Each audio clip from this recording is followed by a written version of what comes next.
Hello guys, welcome back sa aking channel. So for today's video, gagawa tayo ng panibagong tutorial about the Sketchup, kung paano maggawa ng gutter ng inyong bahay.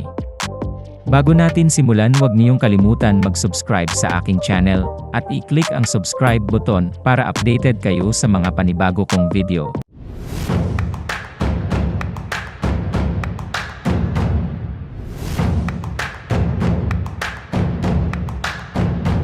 Sa paggawa ng gutter may dalawang options dito sa Sketchup. Una, ay dapat meron kang CAD file na ginawa muna yung detalye ng truss. Pangalaw ay sa Sketchup ka mismo gagawa ng gutter profile. Sa ngayon unahin natin yung first option. First option, i-import niyo yung CAD file sa Sketchup. Check niyo dito sa itaas sa may left side, click file, click import, tapos hanapin niyo yung CAD file na ginawa ninyo na truss details. Click niyo sa right side kung walang CAD file na lumabas, palitan niyo yung save na default details into AutoCAD or DWG file. Pagkatapos mapalitan, hanapin mo yung file at i-click.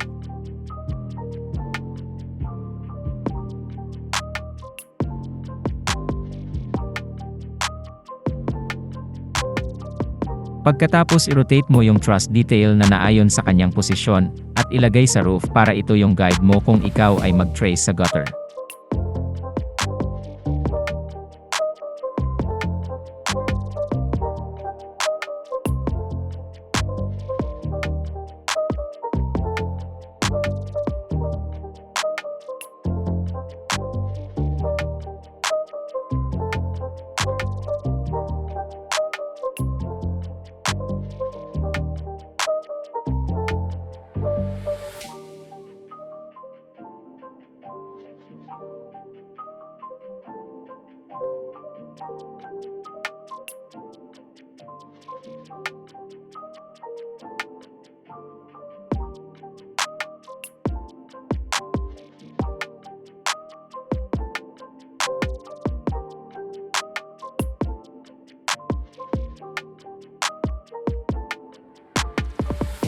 Next po, i-trace natin yung gutter profile gamit ang line tool.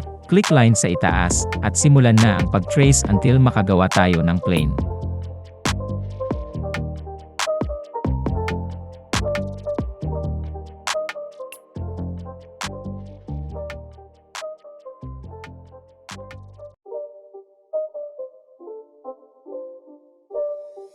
It's not a game, it's a rich thing.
Pagkatapos, i-make group mo muna yung gutter profile tapos mag-copy. Sa pag-copy, click Object, press M sa keyboard, at click Control. Drag mo yung object sa ibang location para magsilbi itong backup.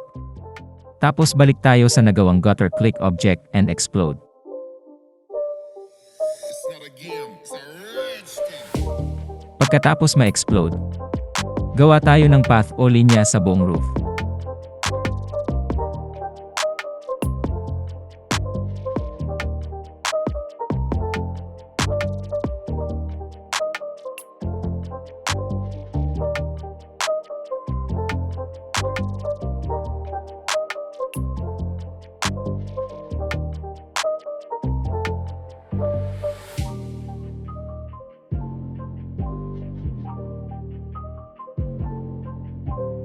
Pagkatapos magawa, select lahat ng line or yung path.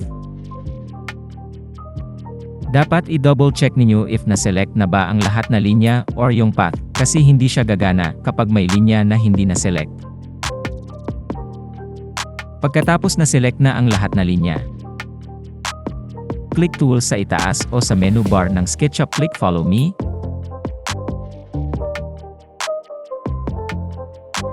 Okay, ayan na ang gutter na ginawa mo.